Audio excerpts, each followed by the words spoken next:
Então tem uns 6 meses, 8 meses atrás, até se tu olhar um pouquinho mais atrás ainda, eu recomendava não utilizar o Expo praticamente nunca, né? Só se você estava iniciando no mundo do React Native. E hoje eu já utilizo o Expo na Semana Omnistack, já falo mais sobre ele nos vídeos. PR4!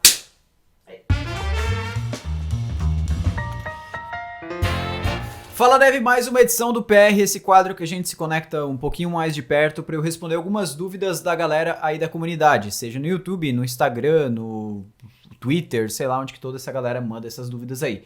E hoje a gente reuniu várias dúvidas em volta do universo do React Native, desse ecossistema, então eu vou responder algumas dúvidas provavelmente relacionadas a Expo e tudo mais, deve ter um monte de pergunta bacana aí por dentro. Então vamos dar uma olhada aqui. A primeira pergunta que a gente já teve algumas outras vezes, inclusive no canal, foi o Ciomar Veloso que mandou aqui, que é quando a gente vai falar mais sobre React Native Web. E é uma das coisas que eu quero trazer para o canal, eu ainda não tive tempo de produzir um conteúdo sobre isso, até porque é um mundo muito vasto, mas para quem não sabe o que é o React Native Web ou o Expo Web, é uma forma mais fácil da gente conseguir construir PWAs, ou seja, Progressive Web Apps, né? Aplicações, na maioria das suas vezes mobile, né? Sites mobile, que vão funcionar de forma offline, vão conseguir utilizar câmera, conseguir usar os recursos do aparelho e vão ter vários benefícios, além também da gente conseguir instalar esse aplicativo como se fosse um aplicativo nativo, né? Que ele vai ficar ali na nossa central de aplicativos, do celular e tudo mais. E o React Native Web é muito bacana, porque se você for pensar, a versão web hoje do Instagram ou do Twitter, o que é mais fácil? Você pegar a versão web do Twitter e adaptar ela para que ela funcione no mobile, ou você pegar o aplicativo mobile do Twitter e adaptar para que ele funcione no mobile web. Eu acho muito mais legal essa segunda opção. Então tem vários tipos de aplicativos que é muito mais legal a gente fazer o port do aplicativo nativo mobile, ao invés de fazer o port da aplicação web e ter que ficar lidando com responsividade ou até criar uma versão distinta entre os dois. Então, assim, eu acho que faz muito sentido o React Native Web e o Expo Web, nesse caso, para esse tipo de aplicação que entra nesse contexto. E sim, a gente quer trazer vídeos sobre isso no canal. Eu até já produzi o roteiro de um desses vídeos, só que eu não consegui tempo ainda para gravar, dado as outras prioridades que a gente tem aí nos conteúdos. Vamos lá, a gente teve aqui uma pergunta do Beto, não foi bem uma pergunta. O Beto falou que ele não curte muito o Expo, ele falou que é mais uma camada de abstração no projeto, o benefício é muito imediativo, as dores vêm depois num projeto complexo. Eu concordo e discordo em algumas coisas. Eu acho que essa questão do benefício ser muito imediativo é verdade. A gente tem os benefícios do Expo, eles aparecem de forma muito rápida. Você não precisa nem construir um projeto muito grande. E daí você fala que as dores vêm depois num projeto complexo. Então, é aí que entra aonde que eu indico utilizar o Expo ou não, né? Se a gente vai construir um projeto que mira o infinito e além, que a gente não sabe aonde esse projeto vai parar, eu já não recomendo utilizar o Expo, porque com certeza a gente tem limitações e as dores de cabeça vão aparecer. Mas a gente tem que levar em conta também, porque o Expo ele mudou muito de meses para cá, é uma coisa que está avançando demais. Então tem uns 6 meses, 8 meses atrás, até se tu olhar um pouquinho mais atrás ainda, eu recomendava não utilizar o Expo praticamente nunca, né? Só se você estava iniciando no mundo do React Native. E hoje eu já utilizo o Expo na Semana Omnistack, já falo mais sobre ele nos vídeos, mas por exemplo, dentro do Bootcamp a gente não utiliza ele. Então eu vejo que o Expo ele tem sim suas utilidades e ele está fazendo cada vez mais sentido. Não acho que vai chegar um momento que o Expo vai simplesmente tornar desnecessário a gente criar um projeto com a CLI direto do React Native, mas eu acho que chega um momento que grande parte dos projetos, né, vão fazer mais sentido serem criados com o Expo sim, porque a grande maioria dos projetos que a gente tem disponíveis aí para baixar e tal, os apps comerciais, as funcionalidades elas são simples e não são projetos que vão crescer muito, né? Então, assim, a menos que você esteja desenvolvendo o aplicativo mobile do seu SaaS, da sua empresa, por exemplo, o Skylab, que quando a gente está fazendo o aplicativo mobile do Skylab. Então, assim, essas coisas eu não arrisco colocar o Expo, porque vai chegar um momento que ele vai te limitar, e aí você vai ter que dar eject e vai ficar uma maçaroca. Se é um projeto simples, por exemplo, o app do RSXP, o app de eventos, a gente fez com o Expo, porque faz muito sentido e ele ajuda muito. Então, assim, é mais a questão de saber quando ou não utilizar, porque abstração por abstração, então, se fosse assim, você teria medo de utilizar um framework dentro do Node, por exemplo, ou teria medo de utilizar utilizar um Rails lá no Ruby, um Laravel no PHP, porque está abstraindo muita coisa e você vai chegar um momento que não vai ter possibilidade de incrementar. Mas assim, eu acho que tem seus ganhos, tem suas perdas, tem que entender exatamente qual que é o contexto de cada uma das ferramentas. E aí a gente teve uma pergunta no vídeo sobre React Memo, que foi um code drops.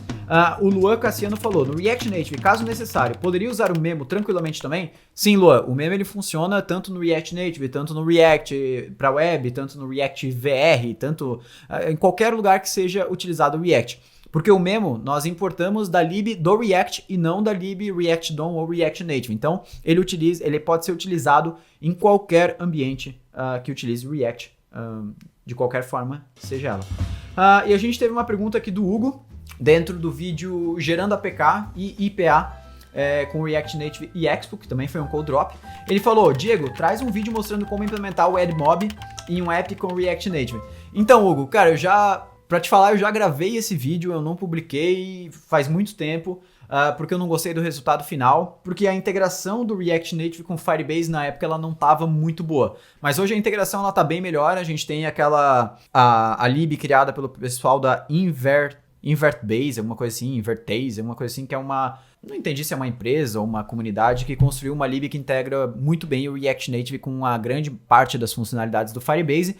E eu acho que agora sim a gente tem, assim, aquela API está pronta o suficiente para a gente fazer um vídeo incrementando a questão dos AdMobs dentro de aplicativos mobile. Quem sabe eu não trago aí no próximo vídeo, vou anotar aqui como sugestão agora mesmo. A gente tem uma pergunta aqui também do Guilherme Bodart. Ele perguntou no mesmo vídeo ali sobre gerar APK e IPA.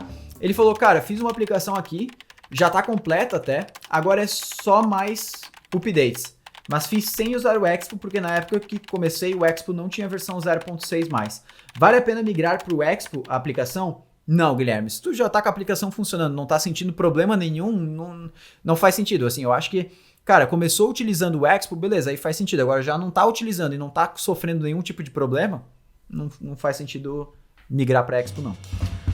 Mais uma pergunta nesse mesmo vídeo. O Dante perguntou se é necessário pagar para publicar um app na Google Play ou na Apple Store. Sim, Dante, infelizmente, ou felizmente, até porque evita que a Store esteja cheio de apps inúteis ou que não fazem sentido nenhum lá dentro, cheio de lixo, né? Então, para a Apple, nós temos que pagar $99 por ano, o plano pessoal. O plano empresarial é mais caro ainda, se não me engano é $400, alguma coisa assim, para ficar com o nome de empresa lá, né? Então, esse é o preço da Apple por ano, é um preço caro, relativamente caro, né? Mas se você for um produtor de app ou trabalhar numa empresa, eu acho que não é algo assim que vai mudar se tu vai publicar o teu app ou não. Agora, no Android, se eu não me engano, é um preço fixo, né? Só paga uma vez e depois nunca mais paga. É 25 ou 30 reais ou dólares, eu não lembro, porque faz muito tempo que eu paguei o da minha conta pessoal. Mas é questão de 25 ou 30 dólares, acho. E daí para sempre, não paga anual. A gente teve uma pergunta agora aqui do Vitor Shooter. O Vitor perguntou o seguinte: olá, comecei a estudar o React Native com o Expo há pouco tempo, mas estou um pouco frustrado, pois quero ter acesso ao Bluetooth do celular. Será que devo partir para o React Native sem o Expo ou devo migrar para o Flutter? Vamos lá, Vitor. Cara, se tu quer utilizar Bluetooth, com certeza, é uma das funcionalidades que o Expo ainda não tem suporte, apesar deles estarem trabalhando nessas funcionalidades. Inclusive tem um site muito legal que ele se chama Canny, canny.expo.io. Não, é expo.canny.io, é o contrário ali, a primeira parte, que mostra quais são as features que o Expo está trabalhando agora, quais que eles estão implementando, o que já está pronto, o que não está, e tu vai ver que o Bluetooth é uma das coisas que está no topo lá, que eles estão trabalhando para incrementar na API do Expo. Mas com certeza no teu caso vale a pena utilizar o CLI do React Native sem o Expo. O Expo ele não é uma coisa que, olha, ou eu utilizo o React Native com Expo ou não utilizo o React Native. Não é. O Expo é só para facilitar alguns tipos de aplicações, como eu já falei aqui nesse vídeo. Mas no teu caso que quer utilizar o Bluetooth, tu pode usar o React Native CLI e aí usar, por exemplo, aquela lib, se eu não me engano, é BLE React Native Bluetooth. É aquela lib chamada, React Native-BLE-PLX. Que é uma lib que integra com o Bluetooth, que você consegue ter acesso bem rápido aos dispositivos conectados e fazer qualquer tipo de interação com eles. Vamos lá, a última pergunta aqui que a gente teve, que é a pergunta do Upernicoman. Ele falou, cara, e se eu começar no meu projeto usando o Expo, mas do meio pro fim eu precisar usar uma função que o Expo não suporta, eu consigo reverter e passar a utilizar com o CLI sem problemas? Sim, você consegue realizar um eject, que a gente fala no Expo, que aí ele vai converter o seu projeto com Expo para um projeto CLI comum, né? E aí você vai ter suporte a utilizar qualquer lib que integre com o React Native. O mais legal de fazer esse processo do eject é que você continua com acesso às funcionalidades do Expo, né? Utilizando uma...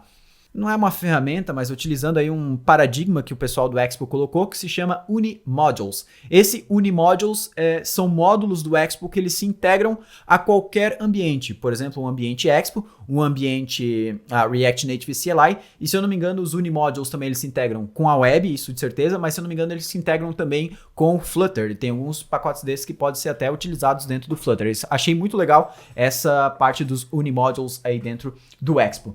E aí a gente finaliza aí as nossas perguntas voltadas ao universo do React Native. Deu para trocar uma ideia muito bacana sobre vários pontos aqui de quando vale ou não vale a pena utilizar o Expo, por exemplo, também sobre o React Native Web. A gente falou sobre várias dúvidas bacanas aí também da questão da loja de aplicativos.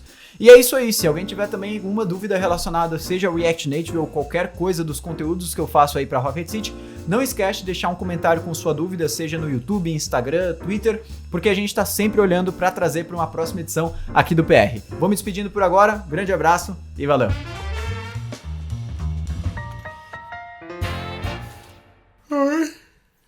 Fala, Dani.